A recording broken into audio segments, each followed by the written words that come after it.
Всем привет! Сегодня я хочу показать вам, как можно сделать AirTouch, шикарный AirTouch, но с помощью красителя спецблонд, то есть специальный ряд. Но хочу вам сразу сказать, что красивый, такой холодный блонд цвет вы получите только на волосах, натуральная база которых будет где-то до восьмерки. А начиная с семерки, конечно же, цвет холодным уже у вас не будет. Ну, если, конечно, волос, если вы его хорошо знаете, он поддается осветлению легко, то возможно еще получить. Но, как правило, начиная с семерки уже просто будет больше золота на таком варианте. Наша девушка имеет уровень восьмерки, натуральная база, и окрашивание до этого у нее было 3D-мелирование. Теперь она захотела быть посветлее, изменить в себе что-то, и я перевожу ее с помощью AirTouch, делаю растяжку цвета. Нижние волосы у нас короткие и имеют одну длину, поэтому выдуть невозможно. Для того, чтобы я рассеяла цвет, я первые две пряди, как вы видели, делаю техникой вуалька. То есть я использую специальную расчесочку для мелкого микромелирования. Почему я выбрала именно эту модель? Здесь есть сложность. Здесь у нас очень трудные волосы.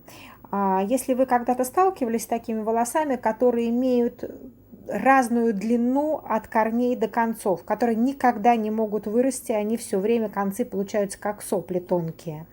Так вот, девушка у меня с волнистыми пушистыми волосами и очень разной длиной. То есть у нее у корней где-то от 1,5 до 3 сантиметров идут волосы, а дальше уже потихонечку начинается удлинение. Но вот этот вот пушковый волос, он безумно объемный, его очень сложно поймать.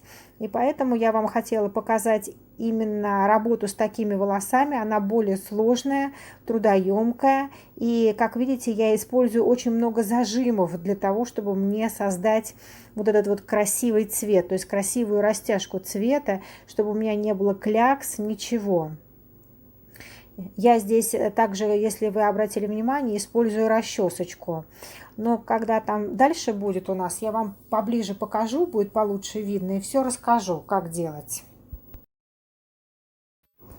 Первое и основное, перед тем, как вы начинаете делать AirTouch, а у вас волосы, как я вам уже сказала, такие волнистые, пушистые, вы обязательно должны ее вытянуть. Вы можете вытянуть ее брашингом, либо утюгами. Это для того, чтобы у вас потом легче выдувались волосы друг из друга.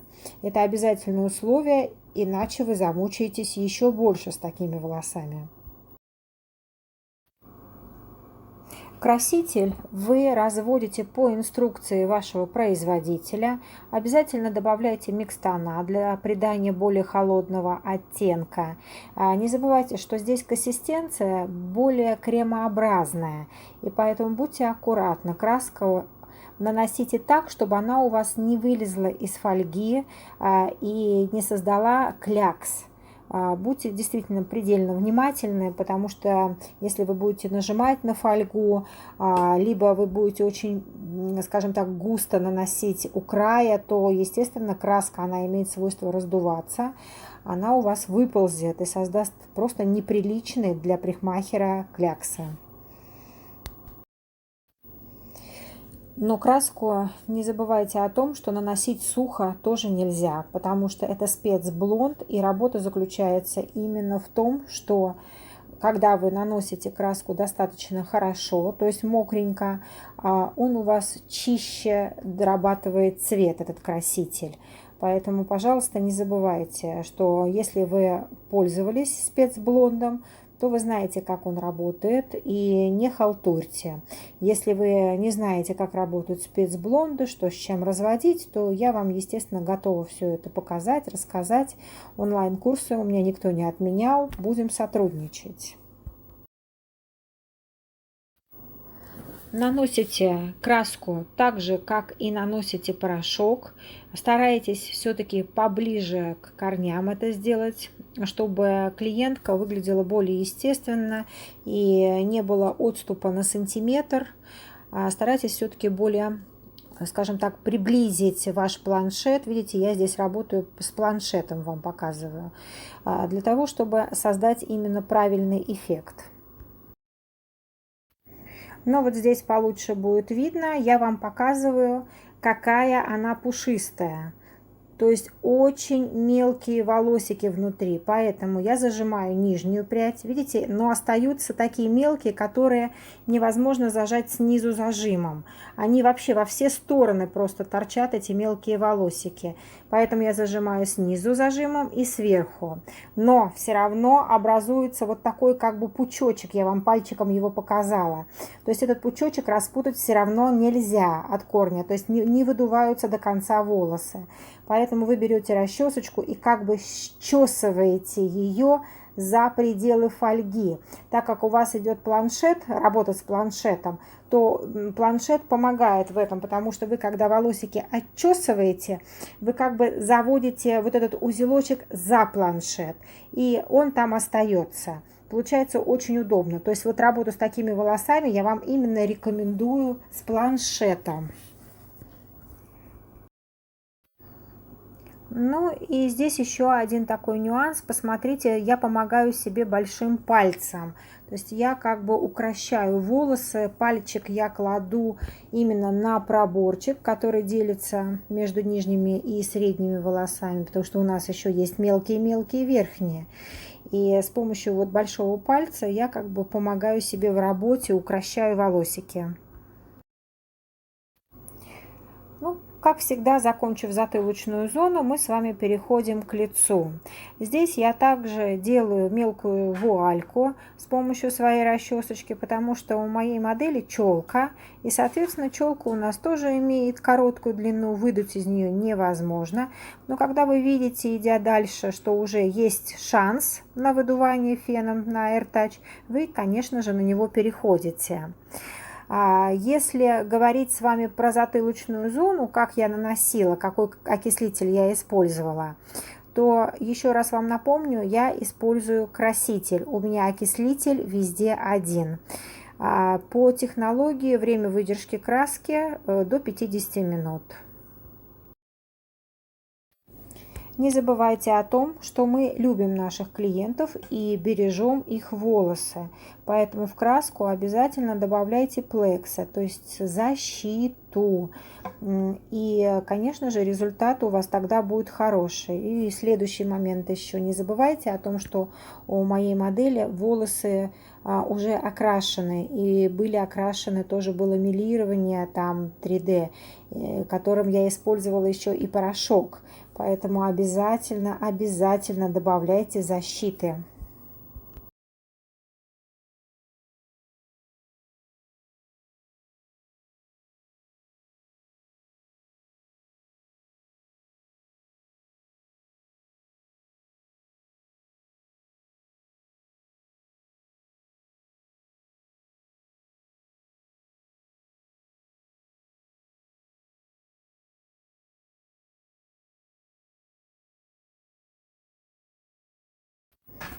Как видите, техника нанесения у меня не меняется. Все так же я использую зажим сверху, зажим снизу, потому что пушковый волос у меня везде. Даже, скажем, наверное, на теменной зоне больше, чем на затылке. То есть гораздо сложнее наносить. Пряди берете маленькие, тоненькие, небольшие. Ну, это для того, чтобы вам легче было все-таки работать с такими волосами. Из толстой пряди вы вообще ничего не сможете выдуть. С более тонкими прядями вам будет полегче, попроще. И старайтесь все-таки рассчитать, не халтурить. В конце я там вам покажу, что у меня остается достаточно такая тонкая прядь, которую можно было бы взять одну, сделать единую. Но я делю ее на две части, потому что реально сделать красивый эффект размыть. Вот видите, вот я показываю, что все-таки можно было бы сделать и одну, но я не делаю одну, делаю две, чтобы получился все-таки более естественный, такой натуральный переход. AirTouch есть AirTouch, практически вот этих прядей не должно быть видно. Закончив теменную зону, вы, конечно же, переходите на виски, височно-боковые зоны. Лево у вас будет, либо будет у вас право, вообще без разницы. Это с какой стороны вам удобней. Я, как правило, стою, когда крашу теменную зону у клиента, получается, с какой стороны? Это с правой стороны у клиента. И поэтому я сразу же начинаю красить правую сторону клиента, то есть к правый висок. Мне так удобнее для того, чтобы кругами не ходить. Старайтесь помогать себе расчесочкой, не забывайте об этом. Расчесочка действительно хорошо убирает вот этот вот пушок, который вы не смогли приколоть с помощью зажима. И получается очень чистая работа тогда. Виски, я уже говорила вам в других видео, делите по диагональным проборам. Это для того, чтобы у вас рассыпалось более красиво ваше мелирование. Не было таких как бы полосок, как у зебры. Потому что по диагонали более мягко рассыпается. Так вот, почему же я все-таки использую несколько зажимов, а не зажимаю, как у многих показано, просто зажимом с резинкой. Естественно, у меня такие зажимы с резинками тоже есть. Вот сейчас на этой пряди я вам объясню, почему. Вот смотрите, видите, у меня подшерсток пружинит. Да? Как просто было бы взять вот этот вот зажим с резинкой, который я вам показала, нацепить на прядь, пододвинуть близко к голове и положить планшет. Чудесно. Вообще ничего не торчит, ничего не мешает. Но вы же видели, какая получается толщина тогда, какой отступ от головы идет. От головы идет именно отступ, который, это толщина вашего зажима. То есть получается там практически сантиметр. То есть у вас клиент уже как будто бы побывал месяц назад. Когда я зажимаю снизу и сверху, посмотрите, как плотно, как близко к коже головы. Я могу нанести прядь очень близко. Мелирование вот это свое сделать. Поэтому я рекомендую работать для каждых, скажем так, с выдумкой, да, то есть со смекалкой. И я вам показываю здесь, видите, у меня маленький отступ идет от корней. Поэтому мелирование у меня получается наисвежайшее. Естественно, клиент на целый месяц может ходить дольше.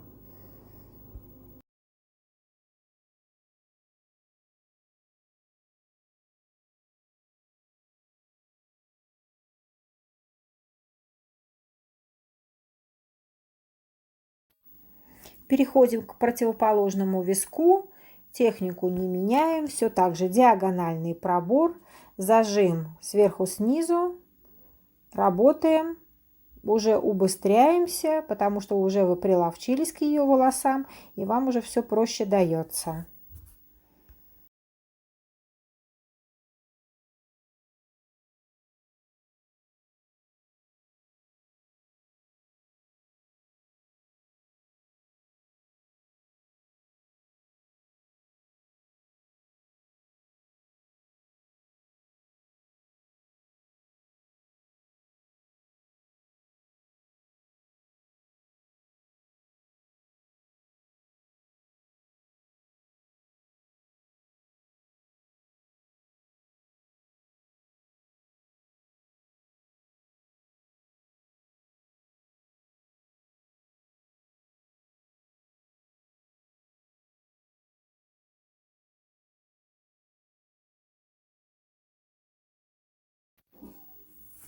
Как видите, у меня здесь осталась очень маленькая прядь.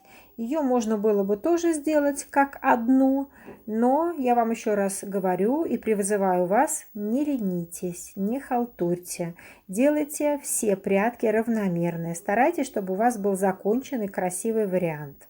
И доделывайте поэтому так, разделив ее на две части. Хотя там прядка уже получается, так как это уголочек, и тоненькая, и худенькая. Но все равно прядка есть прядка. Дорабатываем ее так же, как полноценную прядь.